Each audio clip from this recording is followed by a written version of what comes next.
भगवान राम लेखन भगवान नाम लेखन की क्या महिमा है।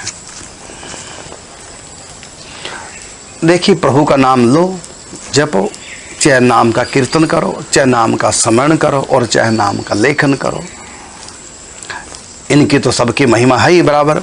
लेकिन जिस भी प्रकार से आपका मनोयोग हो प्रभु के नाम में, तो जितना अधिक मनोयोग होगा उतनी अधिक महिमा होगी।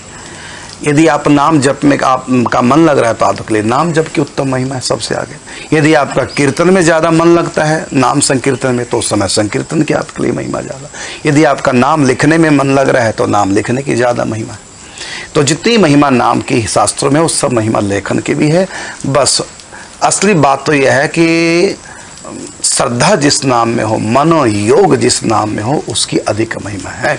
जैसे लिखने में हाथ भी लग रहे हैं, आंखें भी नाम देख रही हैं और हम साथ साथ बोल भी रहे हैं और मन भी लग रहा है, तो लिखने की बहुत महिमा है। और ये बात तो सच है कि लिखने से मन ज़्यादा लगता है, क्योंकि हम लिख रहे हैं तो साथ साथ बोल भी रहे हैं, मन भी है तभी लिखा जा रहा है। तो इसलिए लिखने की भी महिमा है, क्योंकि वहाँ मन योग। मेन बात तो यह है, जहाँ भी मन लगे, जिस भी प्रकार से, जिस भी साधन में, उसकी अधिक महिमा है। अगला प्रश्न लेते हैं। अगला प्रश्न है, पूजा में अगरबत्ती का प्रयोग दोष है क्या? कुछ लोग कहते हैं कि उसमें बांस की लकड़ी होती है, इसलिए प्रयोग नहीं करनी चाहिए। देखो, बांस नहीं जलाना चाहिए, ठीक बात है। चूल्हे में नहीं जलाना चाहिए, अपने स्वार्थ में नहीं जलाना चाहिए। चीता में भी बांस की लकड़ी जाती है, लेकिन चीता तक जाती है, बांस उसमें नहीं जलाते, लेकिन भगवान के सेवा में काम आती है। ऐसी पीपल की लकड़ी भी चूल्हे में अपने भोजन के नहीं लगाते।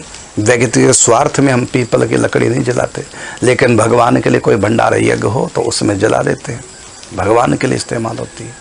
इसी प्रकार तुलसी भी, हम आम जो भोजन बनाते हैं उसमें तुलसी की लकड़ी नहीं जलाते, लेकिन भगवान के लिए स्पेशल दूध गर्म करना पड़े, लकड़ी हमारे पास तुलसी की बहुत है तो उसको जला करके हम दूध गर्म करें, ठाकुर जी को भोग लगाएं। तो स्वार्थ में हम तुलसी की लकड़ी का प्रयोग नहीं करते, लेकिन परमार्थ में करते हैं।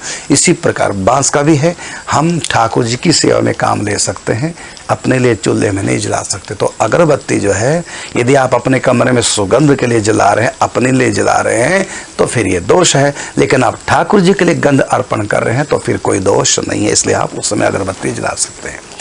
और मैं कथा सुनाऊंगा।